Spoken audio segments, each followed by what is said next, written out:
अस्सलाम वालेकुम एवरीवन। जैसा कि रहमत का अशरा ख़त्म और नए सफ़र की तैयारी स्टार्ट हो गई है। अल्हम्दुलिल्लाह अल्हम्दुलिल्लाह, पहला अशरा रहमत का अशरा आज ख़त्म हो रहा है। ये 10 दिन सिर्फ रोज़े रखने के नहीं बल्कि अल्लाह ताला की रहमत को महसूस करने का वक्त था। अगर आपने इस अशरे को बेहतरीन तरीके से गुजारा है तो समझे हम अल्लाह की रहमत के असल तलबगार बन गए हैं। अगर हमने बेहतरीन तरीके से गुजारा है तो।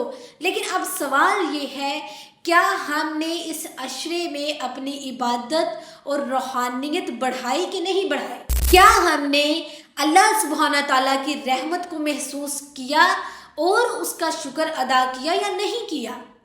क्या हम अगले अशरे के लिए तैयार हैं? अगर आप चाहते हैं कि दूसरा अशरा मगफिरत का अशरा आपकी ज़िंदगी का सबसे अजीम सफ़र बने तो आज का दिन आपके लिए बहुत इम्पॉर्टेंट है। 10वें रोज़े के बेहतरीन अमल और इबादत, अल्लाह ताला की रहमत का शुक्र अदा करें। रहमत का अशरा ख़त्म होने से पहले अल्लाह ताला का ज़रूर शुक्रिया अदा करें। कुरान का पैगाम है, अगर तुम शुक्र अदा करोगे तो और बढ़ा कर दूंगा, मैं तुम्हें और अता करूंगा। तुम जितना शुक्र अदा करोगे मैं तुम्हें उससे ज़्यादा अता करूंगा। सिर्फ 2 रकत शुक्र की नमाज पढ़ें और अल्लाह सुब्हाना ताला का शुक्र अदा करें। अल्हम्दुलिल्लाह की तस्बीह 100 मरतबा करें। जो भी अल्लाह ताला ने दिया है उसकी लिस्ट बनाएं और दिल से शुक्र अदा करें। बेस्ट टाइम दुआ के लिए फजर के बाद या ईशा के बाद का है, ठीक है जी। सेकंड पॉइंट है, मगफिरत के अशरे के लिए तैयारी करें। अब दूसरा अशरा मगफिरत का अशरा है, इसे शुरू होने वाला है। हमारी तौबा और माफ़ी का वक्त अब शुरू हो रहा है। आज का चैलेंज है, अपने दिल को साफ करें। किसी के लिए भी दुख या नफरत या कुछ भी है तो उसे माफ़ कर दे।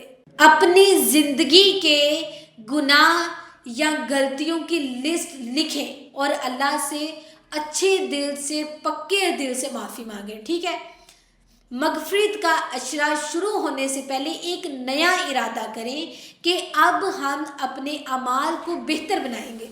कुरान से बेहतरीन अमल, आज का लेसन। आज कुरान की एक नई सूरा या आयात का तर्जुमा और तफसीर समझने की कोशिश करें। बेस्ट सूरा फॉर टुडे सूरा रहमान एंड सूरा इखलास। सूरा रहमान अल्लाह की रहमत का असल तफसीर है, ठीक है। आपके लिए चैलेंज है, आज किसी एक आयत का मतलब समझने की कोशिश करें। अगर आपको अरबी समझ नहीं आती तो उसका तर्जुमा और तफसीर सुने, ठीक है। सिर्फ 5 से 10 मिनट कुरान के साथ गुजारें और देखें कि हमारे लिए रूहानियत कैसे बढ़ती है। आज की खास दुआ अल्लाह ताला की रहमत का वसीला है।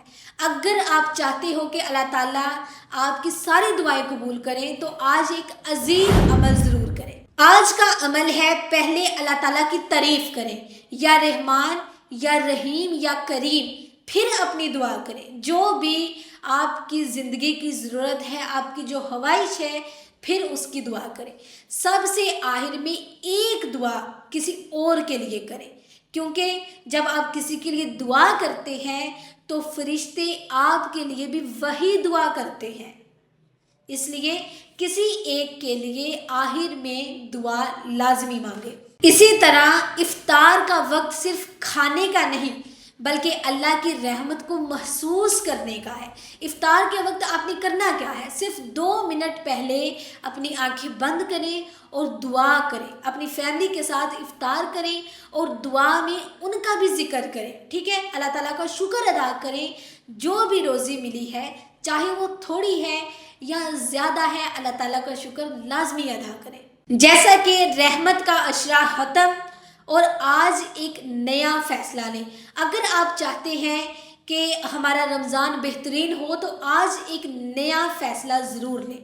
अब करना क्या है, रोज़ाना एक नया अमल शुरू करना है। कुरान, तस्बीह, دعا یا صدقہ، ٹھیک ہے؟ اگر کسی کے ساتھ کوئی گلا شکوہ ہے اس کو معاف کر کے مغفرت کے عشرے میں داخل ہو جائیں، ٹھیک ہے؟ اللہ تعالیٰ کی رحمت کو محسوس کریں اور اپنی زندگی کے ہر دن کو بہترین بنانے کا ارادہ کریں۔ موٹیویشنل حدیث ہے، اللہ سبحانہ تعالیٰ کے 99 نیم ہیں، جو شخص ان کو یاد کرے گا اور ان پر عمل کرے گا جنت اس کی ہے۔ فائنل ریمائنڈر فار 10واں روزہ، آج اللہ تعالیٰ کی رحمت کا شکر ادا کریں، اپنی عبادت کو مزید بڑھائیں اور قرآن کو سمجھنے کی عادت ڈالیں، دعاؤں کو اور بہتر بنائیں، اللہ تعالیٰ سے شدت اور اخلاص کے ساتھ دعا مانگیں۔ افطار کے وقت صرف کھانے پہ فوکس نہیں بلکہ اللہ تعالیٰ کے شکر پر فوکس کریں، اللہ تعالیٰ کا شکر ادا کریں، اوکے؟ اگلے عشرے کے لیے تیار ہو جائیں، یہ ہماری توبہ اور معافی کا وقت ہے اور اسے ضائع بالکل نہیں کرنا۔ آئی ہوپ آپ کو ویڈیو اچھی لگی ہوگی اور مجھے امید ہے کہ آپ ان پر لازمی عمل کریں گے، ٹھیک ہے جی؟ مجھے اجازت دیجیے، انشاءاللہ نیکسٹ ڈے نیکسٹ عشرے میں ملاقات ہوتی ہے۔ اللہ حافظ۔